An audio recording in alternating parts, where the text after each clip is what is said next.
জঘন্য কাণ্ড কৰি পলাই ফুৰিছে মিথুন চক্ৰৱৰ্তীয়ে। টংলাত পেৰাডাইজ হোটেলত যুৱতীৰ শ্লীলতাহানিৰ চেষ্টা। ওদালগুৰিৰ টংলাত সংঘটিত হৈছে পুনৰ কিশোৰী নিৰ্যাতনৰ দৰে জঘন্য ঘটনা। হোটেলৰ কোঠাত বলপূৰ্বক কিশোৰীৰে অভিসাৰত লিপ্ত হোৱাৰ অপচেষ্টা যুৱকৰ। বলপূৰ্বক যুৱতীৰ শ্লীলতাহানিৰ অভিযোগত অভিযুক্ত হোটেলৰ পৰিচালক। অভিযুক্ত হোটেলখনৰ পৰিচালক মিথুন চক্ৰৱৰ্তীৰ বিৰুদ্ধে টংলা আৰক্ষী থানাত এজাহাৰ দাখিল ভুক্তভোগী যুৱতীগৰাকীৰ। টংলাৰ পেৰাডাইজ হোটেল নামৰ অভিজাত হোটেলখনত সংঘটিত হৈছে লজ্জাজনক ঘটনা। প্ৰাপ্ত তথ্য মতে ভুক্তভোগী যুৱতীগৰাকী হোটেলখনৰে পাৰ্ট টাইম কৰ্মচাৰী। হোটেলত কৰ্মচাৰী কম থকা বুলি যুৱতীগৰাকীক হোটেললৈ ফোনযোগে মাতি নিয়ে পৰিচালক লম্পট মিথুন চক্ৰৱৰ্তীয়ে। যুৱতীগৰাকী হোটেলত উপস্থিত হোৱাৰ পিছতে পৰিচালক মিথুনে হোটেলৰ এটা নিৰ্জন কোঠালৈ মাতি নি বলপূৰ্বক শ্লীলতাহানিৰ চেষ্টা কৰে। যুৱতীগৰাকীয়ে কোনোমতে নিজক বচাই তাৰ পৰা ওলাই আহিবলৈ সক্ষম হয়। ঘটনা সন্দৰ্ভত ভুক্তভোগী যুৱতীগৰাকীয়ে মিথুন চক্ৰৱৰ্তীৰ বিৰুদ্ধে টংলা থানাত এজাহাৰ দাখিল কৰে। 30 এপ্ৰিলত এজাহাৰ দাখিলৰ পিছতো অভিযুক্তৰ বিৰুদ্ধে টংলা আৰক্ষীয়ে কোনো ব্যৱস্থা গ্ৰহণ নকৰাত ক্ষোভ প্ৰকাশ কৰিছে ভুক্তভোগীৰ পৰিয়ালৰ লগতে টংলা আঞ্চলিক বীৰলাচিত সেনা সমিতিয়ে।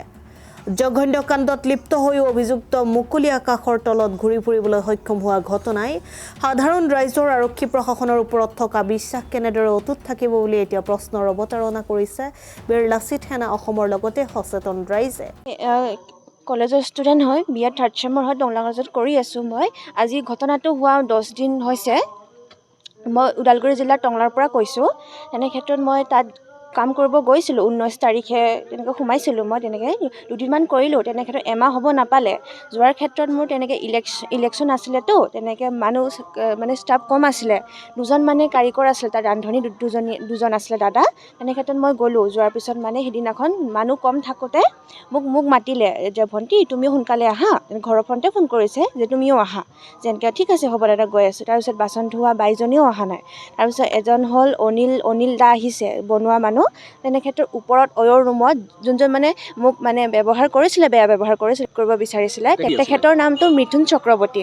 তেনে ক্ষেত্ৰত মোক মাতিছে। মাতাৰ পিছত এনেকৈ মই মানে ৰাতিপুৱা 8:30 মানত গৈছোঁ। 9:30 ভিতৰত মোক তেনেকৈ বেয়া ব্যৱহাৰ কৰিছে। 9:30 ভিতৰত মোক মাতিছে আৰু তেনেকৈ মোক কামখিনি ঝাৰু পোছা চব লগালোঁ, সাৰা মোচা কৰিলোঁ। লৈ কেনে মই চাকি দিলোঁ। চাকি ঘৰ দি কেনে মোক কিটচেনত মাতিছে। মাতি কেনে তাৰপিছত তেনে ক্ষেত্ৰত মই কিটচেনটো চোৱাকৈ আৰু ইফালে দিয়া থোৱাকৈ মই আছিলোঁ আৰু তাৰপিছত ৰাইজৰ খোৱাখিনি উঠাই দিয়াকৈ তলত আছিলোঁ। মই 5 ফুট কাউণ্টাৰত আছিলোঁ। 5 ফুট কাউণ্টাৰটোৰ মানে মেনেজাৰজন মিথুন চক্ৰৱৰ্তীয়ে, যিজনে মোক মানে কেছ কৰিব খুজিছিলে, সি মোক মাতিছে ভণ্টি আজি মানে হেৰি নাই, ষ্টাফ কম আছে, তুমি ব্ৰেকফাষ্টটো ওপৰত লৈ যোৱা। ঠিক আছে হ'ব দাদা, মই আপুনি পিছে মোৰ থাকিব লাগিব। যিহেতু মই আজি ফাৰ্ষ্ট টাইম যাম তাতে, মই তলতহে থাকোঁ। অয়ৰ ৰুম ওপৰত আছে, হোটেল ৰুম হয়। মইতো নাজানো ওপৰৰ পৰা কোনফালে নামি আহিব লাগিব, মই তেনেকৈ নাজানো। ফাৰ্ষ্ট সোমাইছোঁ সিদিনাখন। মোক মাতিছে তুমি ব্ৰেকফাষ্টটো লোৱা। ঠিক আছে। হোৱাইট কালাৰৰ মানে বগা কালাৰৰ ট্ৰেখনত মোক ল'ব দিছে। 2টা কফি 2টা ব্ৰেড ওপৰত মোক লৈ গৈছে। তুমি ধৰাচোন এখন। ঠিক আছে হ'ব দাদা মই ধৰিম। তেনে ক্ষেত্ৰত সি মোক লৈ যায় ওপৰত দিলোঁ। মই দুজন ল'ৰা থাকিছিলে ওপৰৰ হোটেল ৰুমত, মই থাকি তাতে দিলোঁ। ভিতৰত সোমাই কিনে নিজে দিছোঁ দাদা, এনেকৈ দৰ্জাত হেৰি মাৰা আছিলে।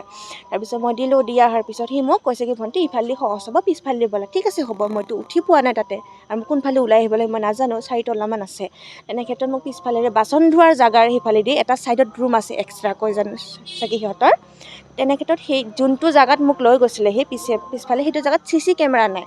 তেনে ক্ষেত্ৰত সি মোক মানে তালাটো খুলিছে, ৰুমত নিব চেষ্টা কৰিছে। মোক অলৰেডি অলপ মোক সোমায়ো নিছিলে মোক। তেনে ক্ষেত্ৰত কৈছে ভণ্টি ৰুমটো চাবা হা। দাদা আমাৰতো অয়ৰ ৰুমৰ কাম নহয় যে মই তলৰ কাম কৰাখিনিহে 5 ফুট কাউণ্টাৰটো চোৱাহে। আজি মানুহ নোহোৱাৰ ক্ষেত্ৰত মই আহিছোঁ। সি মোক এনেকৈ ধৰিছে, ধৰি কেনে মোক কিনে তাৰপিছত গুৱাহাটীত যাবানে মোৰ লগত, তুমি আধাৰ কাৰ্ডটো ল'বা, কাকো নক'বা, সেনেকৈ তোমাক মই লৈ যাম। এনেকৈ ইয়াতে ধৰিছে, মোৰ জবৰদস্ত কৰিব খুজিছে। মই একদম কান্দি মিলি কেনে ভয় খাই কেনে অসুস্থ হৈ গৈছোঁ। মই লগালগ কান্দি মিলি কেনে মই লগালগ আহি কেনে মেনেজাৰ দাদা কৈছোঁ দাদা এনেকৈ কাম কৰিব খুজিছিলে। তেনে ক্ষেত্ৰত মই দাদাহঁতক ক'লোঁ তুমি এতিয়া ওলাই যোৱা, যিমানখিনি পইচা পাব আছিলে তুমি ওলাই যোৱা এতিয়া লৈ কেনে। তাৰপিছত তুমি মালিক জনোৱা যে তাক ওলাই দিম এনেকৈ। তাৰপিছত মই তেখেতক জনালোঁ তুমি ওলাই যোৱা। তাৰপিছত ঘৰত মোৰ মা অসুস্থ, মই কলেজৰ ষ্টুডেণ্ট কাৰণে এডমিশ্যনৰ কাৰণে বা ইয়াতে কাম বিচাৰিছোঁ, সেনেকৈ ভাল কাম পোৱা নাই বা ইয়াতে অকণ পইচা বেছি কাৰণে। তাত যে ইমান বেয়া মানুহ আছে মইতো ক'ব নোৱাৰোঁ। হোটেল খুলিছে, আমি কাম কৰিব আছে, বাচনলৈকে মই ধুই দিছোঁ। 2 দিন কামৰ মানুহ অহা নাই কাৰণে বাচনলৈকে ধুই দিছোঁ। তেনে ক্ষেত্ৰত সি মোক চান্স বিচাৰি আছিলে। মইতো গম নাপাওঁ সি যে মোক বেয়া চকুৰে চাইছে। মইতো ক'ব নোৱাৰোঁ। তাৰপিছত সি মোক লৈ মই একদম সাহসী কাৰণে মই বাচি আহিলোঁ। যদি মোৰ ঠাইত আন ছোৱালী হ'লে হয়, যদি মালিকনীক ফোন কৰাৰ পিছতো কৈছে তোমাৰ ইচ্ছা, তুমি যি কৰা, তাক যি কৰা ওলাই দিয়া, তোমাৰ কথা। যেতিয়া ফোন কৰিলোঁ মালিকনীয়ে মোক কৈছে কি এয়া তুমি কেছটো কিয় ডাঙৰ কৰিছা? ডাঙৰ কিয় নকৰিম? যদি মোৰ লগত আজি ইমানখিনি বেয়া কাম হ'লে হয়, আপুনি কি কৰিলে? আপোনাৰ ছোৱালীৰ যদি হ'লে হয়, আপুনি কি কৰিলে হয়? আপুনি গাত লাগা নাই, আপুনি মালিকনী মোক জনাবই লাগিব। আজিলৈকে ছুইচ অফ ব্লক কৰি থৈ দিছে। আমাৰ কথা ইমান এক্টৰনি হয় বোলে, তেওঁ আমাৰ ফোনত ভয় কৰিছে আৰু সিহঁতৰ লাইচেঞ্চখন নাই। তুমি এই বিষয়ে টংলা আৰক্ষীত আহিছোঁ মই সহায় কিবা ন্যায় পাবলৈকে আহিছোঁ। মই ইয়াতে টংলা থানাত আহিছোঁ। মই অহাৰ পিছত ছাৰহঁতক জনালোঁ। মই কৈছে যে এনেকুৱাকৈ কেছ দিব আহিছিলোঁ মই। ছাৰহঁতে কৈছে যে তুমি যিহেতু ছোৱালী মানুহ বা এনেকুৱা জনাৰত ইমান কৰিব নালাগে, মোক বুজাইছে। ঠিক আছে হ'ব ছাৰ। তাৰপিছত এনেকৈ ফোন কৰিম বুলি কৈছে। 2 দিন পিছত ফোন কৰি কেছটো ৰেজিষ্টাৰ কৰা বুলি কৈছে। এতিয়া কৈছে কি মই যেতিয়া মানে ফোন কৰা নাছিলে, তাৰপিছত মই মানে সহায় ল'লোঁ দাদাহঁতৰ আঁচুৰ পৰা। মই সহায় ল'লোঁ। দাদাহঁত আহিলে আজি মানে আহিলে আৰু কি কয় ইয়াতে থানাত যে এইটো কেছটো বা হোৱা নাই, ৰেজিষ্টাৰ কৰিছে, কিন্তু এই ল'ৰাজনক বা একো শাস্তি দিয়া নাই। বা তেখেতক মোৰ পৰা এটাই অনুৰোধ কৰিছোঁ মই, যাতে তাক আনক, য'তেই নহওক, তাক ওদালগুৰি থানাতে হওক, টংলা থানাতে হওক, তাক আঁচুৰ ল'ৰা হ'লেও দাদাহঁত হ'লেও আনিব লাগে। তাক একদম মানে তাক আনক, তাক সকলো দিয়ক তাক। যাতে আজি মোক কৰিছে, মই সাহসী কাৰণে মই ওলাই আহিছোঁ আজি। যদি মোৰ ঠাইত অকণমান যদি বুজি নোপোৱা হ'লে হয়, তাইৰ জীৱনটো কি হ'লে হয়, সেইটোতো মানুহ বিচৰা নাই যে জীৱনটো মোৰ কি হ'লে হয়। ধৰিছে যিহেতু মোক সি কৰিছে হয়, ইমানটো সাহস সি কৰিছে, সেই শাস্তি পাব লাগে। মোৰ এইখিনি অনুৰোধ, তাক আনিব লাগে। আঁচুৱে হওক, থানাই হওক, যিয়ে নহওক, তাক আনিব লাগে। আজি 30 তাৰিখে, এই যোৱা মাহৰ 30 তাৰিখে এটা ঘটনা ঘটি গ'ল আমাৰ টংলা চাৰিআলিৰে মানে পেৰাডাইজ হোটেল নামৰ হোটেল এখনত। আমাৰ টংলা চহৰৰে মানে আমাৰ নিজা ছোৱালী মানে তেখেতৰ ওপৰত কেছ এটাৰ কাৰণে মানে আমাৰ ওপৰত এখন এজাহাৰ দিছিলে। আমি সেই ভিত্তিতে সেই এজাহাৰখন লৈ মানে কেছটোৰ কাৰণে আমি প্ৰশাসনৰ বিষয়াৰ ওচৰত আহিলোঁ। আৰু সেই প্ৰশাসন বিষয়াক আমিও অনুৰোধ জনাইছোঁ। আৰু টংলা আঞ্চলিক বীৰ লাচিত সেনাইও মানে আহ্বান জনাই আছে, যিজন কাল্পিত মিথুন চক্ৰৱৰ্তী নামৰ, তেখেতক যাতে কৰায়ত্ব কৰিব লাগে আৰু বিবিধ ব্যৱস্থা ল'ব লাগে আইনগত হিচাপত। প্ৰশাসনক আমি এইটোৱে অনুৰোধ জনাব বিচাৰিছোঁ। মিথুন চক্ৰৱৰ্তী নামৰ যিজন কাল্পিত, আজি তেওঁ মুকলি আকাশৰ তলত বিলাচী সেনাৰ পৰা তীব্ৰ গৰিহণা দিছোঁ। আৰক্ষী প্ৰশাসনকো আমি জনাইছোঁ যে এই কেছটো যাতে নৰ্মেল নহয়। যদি বিলাচী সেনা যদি এই কেছটো ল'ব লগা হয়, তেতিয়াহ'লে মিথুন চক্ৰৱৰ্তী নামৰ যিজন কাল্পিত, তেওঁক আমি দৌৰাই বাধ্য হ'ম। টংলা চাৰিআলিৰ পেৰাডাইজ হোটেলত আমাৰ টংলাৰে এজন ছোৱালীৰ যিটো মিথুন চক্ৰৱৰ্তী নামৰ কাল্পিতজনে আমাৰ টংলাৰ ভণ্টিজনীক কৰিব বিচাৰিছিলে। এইটো আমি বিলাচী সেনাৰ পৰা তীব্ৰ গৰিহণা জনাইছোঁ। ওদালগুৰিৰ প্ৰাচীনময় ডেকা ৰিপোৰ্ট, অসম টাইম।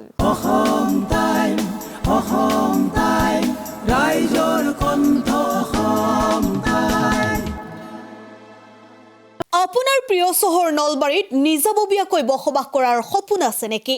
চহৰৰ মাজমজিয়াত মাটি কিনি ঘৰ সাজি লোৱাৰ সমস্যাই দেখা দিছে নেকি? সেই সমস্যা এতিয়া আৰু নাই। চহৰৰ মাজমজিয়াত মাটি নিকিনাকৈ নিজে ঘৰ নসজোৱাকৈ এটা বিলাসী ঘৰৰ গৰাকী হ'ব পাৰিব আপুনি। নলবাৰীত প্ৰথমবাৰৰ বাবে সেই সুবিধা আহিছে। নলবাৰীত প্ৰথমটো ৰেৰাৰ দ্বাৰা অনুমোদিত আটকধুনীয়া এপাৰ্টমেণ্ট এতিয়া চহৰৰ গোপাল বজাৰত নিৰ্মাণ হৈ উঠিছে। আটকধুনীয়া আহল বহল এপাৰ্টমেণ্ট তীৰ্থদ্বীপ এনক্লেভ।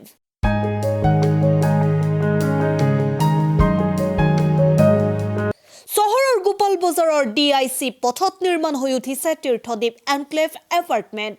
2টা আৰু 3টা আটকধুনীয়া শুৱনি কোঠাযুক্ত সপোনৰ ঘৰ, যথোপযুক্ত গাড়ী পাৰ্কিঙৰ সুবিধা, নিৰিবিলি পৰিৱেশ, যাতায়াত আৰু যোগাযোগৰ উপযুক্ত সুবিধা।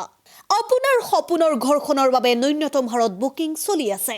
পলম নকৰি এতিয়াই যোগাযোগ কৰক 9706010636 আৰু 9954253864 নম্বৰত।